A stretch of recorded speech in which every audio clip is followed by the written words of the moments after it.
Ok, bonjour à tout le monde. La faveur du Seigneur Jésus se repose sur la vie de quelqu'un ce matin. Au nom puissant de notre Seigneur Jésus, le Dieu Tout-Puissant est béni ce matin. Il permet que nous soyons en vie. Ce matin, nous allons étudier un petit enseignement, 8 minutes, 10 minutes, ça va dépendre. Voilà, sur les vérités concernant la croix. Alléluia. Les vérités concernant la croix. Aujourd'hui, il y a tellement de polémiques. Chacun, en tout cas, dit ce qu'il passe par la tête. Mais en réalité, comme hier, j'avais dit dans la vidéo précédente, j'avais dit que l'humain n'est pas sur la terre pour lui-même faire ses propres œuvres. Mais nous sommes sur la terre pour glorifier Dieu, pour élever Dieu, pour être à l'image de celui qui nous a envoyés sur terre, c'est-à-dire Dieu. Donc par moment, nous suivons son rythme. Nous suivons vraiment son plan. Un moment était arrivé dans la vie des humains où les humains étaient à plat. C'est-à-dire qu'ils étaient dans un moment de chaos. Il n'y avait plus de situation, il n'y avait plus d'issue. Parce que le diable et ses démons étaient descendus sur la terre. Et vu qu'ils se sont accaparés de la vie des humains, les humains n'avaient pas gain de cause, n'avaient plus de suite. Et il fallait que le Dieu créateur du ciel et de la terre descende pour intervenir pour ces humains. Parce que nous sommes à son image. Même si nous péchons, même si nous faisons des choses qui ne le glorifient pas, mais nous sommes toujours et nous resterons toujours à son image. Donc il était obligé de descendre encore pour faire un travail puissant. Et il est passé par Jésus, qui était la deuxième partie de Dieu, qui est venu pour qu'il puisse lui-même puisse nous aider. Et le monsieur est venu, il a fait le travail en 3 ans et demi. Et il est mort, il est mort à la croix. Alléluia, comme on dit, il a été pendu à la croix. Mais en réalité, quand on parle des vérités concernant la croix, l'humain doit reconnaître que quelque part, la croix là, ça existait avant que Jésus n'arrive. C'était un symbole en Israël où, pour celui qui a péché, pour celui qui a fait vraiment quelque chose qui ne glorifie pas, qui n'est pas bon, on n'a pas pour dire que ça ne glorifie pas Dieu, mais pour quelque chose qui n'est pas bon, qui a commis un péché, comme on le dit, cette personne-là était pendue, était clouée, comme on dit ça, était crucifiée, comme on le dit, à la croix. Et elle était sur le morceau de bois et elle meurt, on va l'enterrer. C'était en tout cas vraiment leur doctrine, si on peut le dire. Et lorsque Jésus est venu, ils ont inculqué cette notion-là.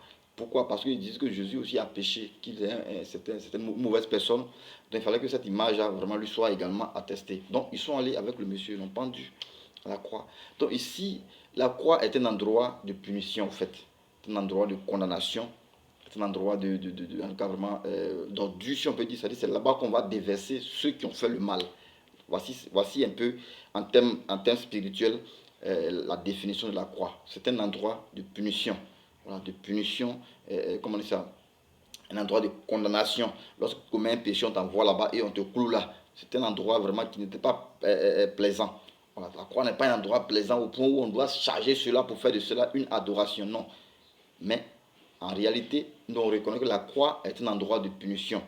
Et savoir que la croix n'est pas un signe de Jésus et la croix n'est pas signe de Dieu. Alléluia. Parce qu'en réalité, aujourd'hui, les signes la parlent. Les signes la démontrent quelque chose sur la vie de l'humain. Aujourd'hui, là, je peux prendre même mon téléphone sur lequel je suis en train de faire le direct.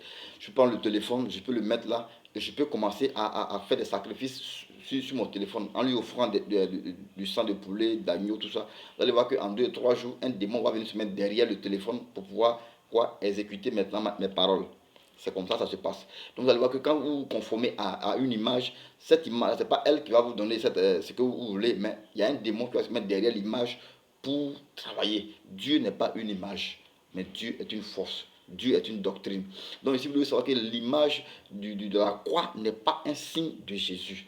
L'image de la croix n'est pas signe de Dieu. Mais en réalité, sur la croix, là, il y a quelque chose qui a été fait, que beaucoup de personnes étaient passées, ils sont passés à la croix. Il y a eu des brigands, des malfaiteurs qui sont passés à la croix. Mais eux, leur symbole là, eux, le reflet qu'ils ont eu n'a pas pu aider l'humanité. Mais un monsieur du nom de Jésus, manifesté par la puissance de Dieu, démontré par le tout-puissant créateur du ciel et de la terre, est descendu sur la terre. Et son travail, l'image qu'il a apportée aux humains, a pu aider les humains, a pu sauver les humains.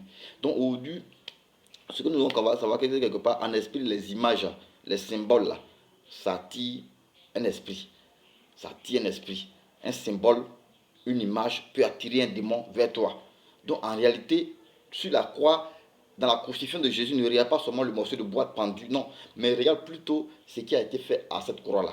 Regarde plutôt ce qui était sur cette croix, parce que nombreux sont passés cette croix. Ils n'ont pas pu apporter un changement à l'humanité. Mais il y a un monsieur du nom de Jésus, lorsque lui il a été à la croix, là, les choses ont changé. Donc en réalité, ne prends pas le morceau de bois, parce que si tu prends le morceau de bois, c'est un échec.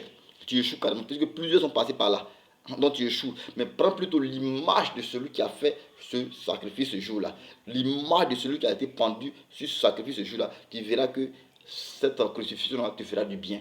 Donc en réalité, ça n'a rien à voir avec cette affaire de je suis évangélique, je suis catholique, je suis pentecôtiste, je suis je ne sais quoi. Mais ici, ce que nous devons savoir là, ce que Jésus veut là, c'est que nous puissions faire sa doctrine. C'est que nous puissions marcher sur la doctrine pure, en esprit et en vérité. Ce n'est pas le fait de se conformer. Le nom d'une église ne va pas te sauver. Le nom d'une église ne va pas te sauver. C'est vrai que d'ailleurs, même si tu es à l'église catholique ou bien église évangélique, cherche plutôt à t'adapter à la doctrine pure en esprit et en vérité. Et cette doctrine te dit que la croix là n'est pas signe de Dieu. La croix n'est pas signe du christianisme. La croix n'est pas signe de Jésus, mais la croix c'est un lieu de punition. C'est un lieu, on peut appeler comme une poubelle. Un lieu où on va jeter vraiment les pécheurs. On va les jeter là-bas. Et comme ils ont pensé que Jésus également était dans cette optique-là, ils l'ont envoyé là-bas. Mais lui, ce qu'il a fait, c'est-à-dire cette crucifixion que lui, il a eue, ça a aidé l'humanité. Ça vous a aidé, vous et moi, à être connectés à lui, Christ. Donc ce matin, que Dieu vous bénisse. Que la grâce et la faveur du Seigneur Jésus-Christ soient attachées à votre vie. Ce matin, ce que vous devez recevoir, reconnaître ou bien voir, bien recherché à la croix, c'est le sacrifice qui a été fait à la croix. Le sacrifice de Jésus qui a été fait à la croix.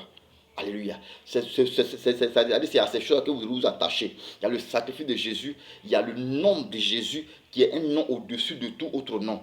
Qui est-ce qui a fait le sacrifice? On dit quoi? C'est Jésus. Donc les démons reconnaissent, le diable et ses démons reconnaissent que c'est Jésus qui a fait le sacrifice. Et automatiquement, ça révèle le spirituel.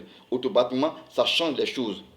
Alléluia. Donc ce matin, vous devez savoir que Dieu est amour, Dieu est glorifié, Dieu est béni et Dieu se met sur votre vie. Il y a le sang de Jésus, il y a le nom de Jésus, il y a quoi là, le sacrifice de Jésus qui a été fait également à cette croix-là. Donc ce matin, vous devez vous conformer à ces choses et vous devez savoir que Dieu a fait ce sacrifice pour que vous et moi nous soyons sauvés. Ce n'est pas une histoire de dénomination, non d'église, non, mais conformez-vous, comment ça, au sacrifice de Jésus. Ne prenez pas la croix.